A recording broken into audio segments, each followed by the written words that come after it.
अब इस एग्जांपल में ए की इनिशियल वैल्यू क्या है 10। ए की वैल्यू हमारे पास क्या हो गई 10। ठीक है, उसके बाद ये स्टेटमेंट एग्जीक्यूट हो रही है कंपाउंड असाइनमेंट ऑपरेटर के साथ। A plus is equals to 5।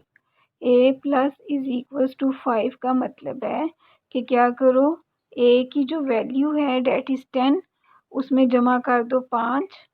ठीक है, उसको फिर किस में स्टोर करा दो, ए में। अब ए की पिछली वैल्यू क्या है 10 और जमा 5, 10 और 5 जमा हुए तो हमारे पास क्या आंसर आ गया 15। अब ए की वैल्यू 10 नहीं है बल्कि ए की वैल्यू क्या हो गई है 15। ठीक है, ए की वैल्यू हमारे पास अब क्या हो गई है 15। ये स्टेटमेंट एग्जीक्यूट हुई थी। अब हम इस स्टेटमेंट पे आ गए, a minus is equals to 5। A minus is equals to 5 का मतलब है ये कंपाउंड असाइनमेंट ऑपरेटर है। इसमें क्या करना है, ए से 5 को माइनस कर देना और फिर किस में स्टोर करवा देना है, ए में। अब ए की हमारे पास वैल्यू क्या है 15। 15 माइनस 5 कितना हो गया 10। अब ए की वैल्यू 15 के बजाय क्या हो गई है हमारे पास 10। इस स्टेटमेंट के बाद हमारे पास ए की वैल्यू क्या हो गई है 10। ठीक है, अब ये नेक्स्ट स्टेटमेंट एग्जीक्यूट होनी है, a multiplication is equal to 2।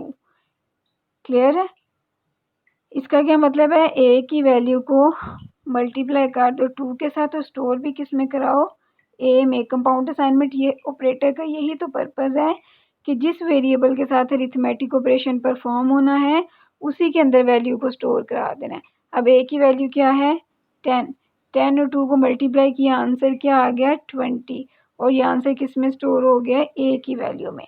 अब ए की आंसर क्या हो गया यहाँ पे 20। अब 10 नहीं है, ए की वैल्यू क्या है 20। अब आगे जहाँ भी ए की वैल्यू इस्तेमाल होनी है वो नई वैल्यू इस्तेमाल होनी है, डेट इज 20। अब ए की वैल्यू क्या हो गई थी 20। अब ये स्टेटमेंट एग्जीक्यूट होगी, ए डिवाइडेड इक्वल्स टू 2 कि ए को डिवाइड कर दो 2 पे और आंसर दोबारा किस में स्टोर करवा दो, ए में। ए की वैल्यू क्या है 10।